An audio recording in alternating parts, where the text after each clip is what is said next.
Bonjour à tous, c'est Cyril de Steep Trend. Je voulais faire une petite mise à jour après mon alerte de la semaine dernière sur le CAC 40. Donc on a bien rebondi sur la zone 4000. Enfin, moi je m'étais donné jusqu'à 3995 en cas de en cas de fausse cassure.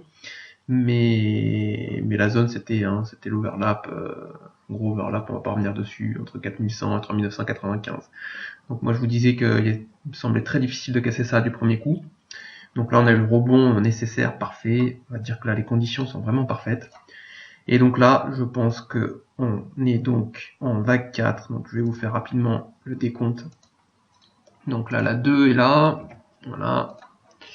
Donc là on vient de finir la 3. On venait de finir la 3 grâce à l'accélération baissière qu'on avait connue en fin de semaine dernière. Donc là je pense. Alors, à savoir si on va le faire en ABC ou pas, c'est un peu tôt pour le dire maintenant, mais vu les niveaux actuels, je pense qu'il faut pas chercher à comprendre, même si on a un peu de temps dans le timing, ça va pas durer bien longtemps. Donc autant shorter maintenant, plutôt que de rater la prochaine vague d'accélération qui, à mon avis, va être beaucoup plus, mais vraiment beaucoup plus douloureuse que la précédente. Ce qu'on a vu avant, je pense que c'est rien du tout. Franchement, et je vais vous dire pourquoi. Pour la simple et bonne raison. Et attendez, on va se mettre en mensuel après pour voir ça. Donc je vous mets juste prochaine vague 5 à attendre. Voilà. Donc là on est dans un graphique journalier, donc un décompte court terme. Hein. Je vais vous remontrer le décompte de base.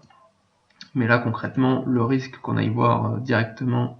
Alors on s'était pas donné 3750, on a été plus agressif. Donc là je suis sur un graphique journalier, donc je vais arrêter ça tout de suite. Donc voilà, je finis cette petite flèche. Donc 3750 pour moi, c'est pas l'objectif hein, de mémoire. Donc je fais une petite sauvegarde. Donc, donc une fois qu'on aura cassé 3995, mais à mon avis c'est une question de jours, voire de 1 à 2 semaines maximum, si jamais on fait en ABC. Mais à mon avis il y a peu de chance, mais on sait jamais, on n'est pas à l'abri avec ce marché. Mais la prochaine accélération baissière, on ira concrètement chercher. Donc là je vous fais le petit rappel du graphique hebdomadaire qu'on avait vu la semaine dernière. À mon avis, on va aller chercher les 3415 assez facilement. Allez, 3415 et si la zone des 3600, 3415. Allez, on sait jamais. On pourrait faire ça de façon plus saccadée. Donc on va se mettre 3600. Voilà, la zone des 3600, 3415, mais je pense en one shot. Ça va être très puissant et ça va se faire de façon douloureuse. Pourquoi ça va se faire de façon douloureuse? Donc là, on va arrêter ça. Hein, c'est ce que j'avais mis. Donc le rebond a été fait. Et on va directement jouer la baisse. Et on va, je pense, avoir un mouvement assez méchant pour faire cette fameuse vague 3 et pour mettre tout le monde d'accord. Parce qu'aujourd'hui, le problème, c'est que si on regarde le graphique, mais sans vraiment rentrer dans le détail d'Elliott, on n'est pas à l'abri de se dire ça c'est une zone moyen terme, on a fait un plus bas, donc on est encore dans le débat pour plusieurs analystes.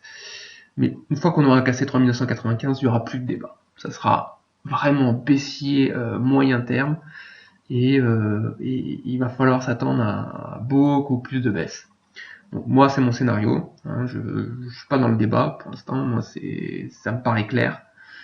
Et de toute façon c'est clair depuis de nombreux mois car comme on l'avait expliqué il y a déjà maintenant de nombreux mois, cette zone-là des 5250, c'était en béton armé avec, alors on va pas rentrer dans les détails, mais c'était une zone horizontale 76,4, une droite de tendance baissière. Donc c'était, il y avait beaucoup de façons, beaucoup d'éléments pour argumenter cette zone.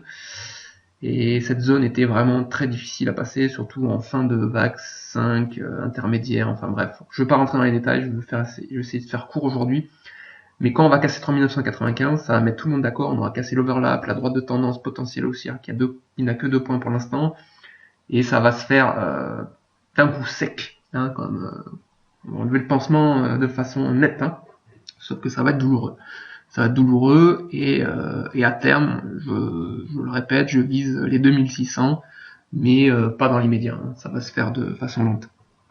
Je vise plutôt, vu la symétrie du triangle, je dirais plutôt vers courant 2017. Mais là, ce qu'on va jouer maintenant immédiatement, ça va être le coup sec.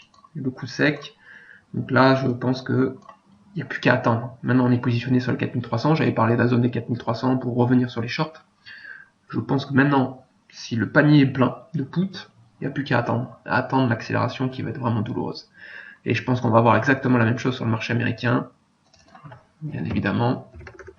Et on retrouve les mêmes formations. Hein. C'est, pour être un peu cru, c'est dégueulasse. Voilà. Parce que là, pour moi, c'est que le début de la consolidation.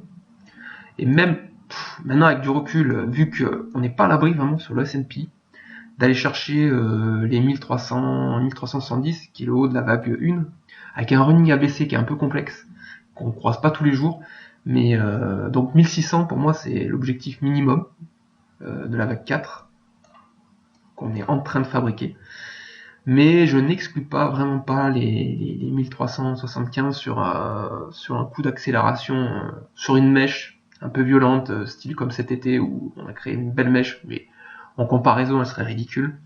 Donc on n'est pas à l'abri de voir 1380, 1370 sans remettre en cause notre mouvement de hausse en 1, 2, 3, 4, 5, parce que je pense que cette jambe-là, elle n'est pas finie. Mais elle a besoin d'une énorme consolidation assez flash. Et je pense que là, les banques centrales vont en profiter pour revenir de façon massive sur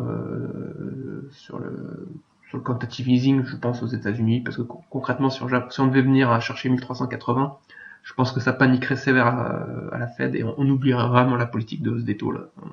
On abandonnerait, je pense qu'ils abandonneraient très rapidement ce petit délire de hausse des taux alors que les émergents sont en train de se faire fracasser et que l'emploi, on sait bien, la baisse du chômage aux États-Unis, ok, et je dis pas que les chiffres sont truqués, mais je dis juste que la qualité des emplois créés est vraiment merdique. Voilà. Donc, faut pas se leurrer, c'est ultra fragile.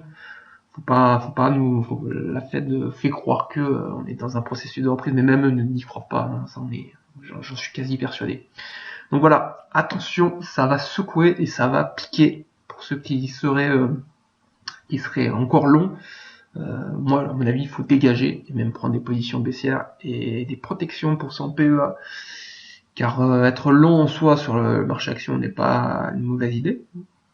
Mais là, il est temps vraiment d'acheter de la protection pour protéger les performances passées. Ça serait dommage d'effacer une partie de la performance sur une consolidation qui est assez facile à dominer.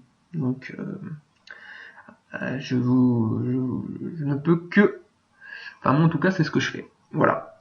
Eh bien, écoutez, je vous souhaite une excellente journée à tous et à bientôt pour une mise à jour prochaine.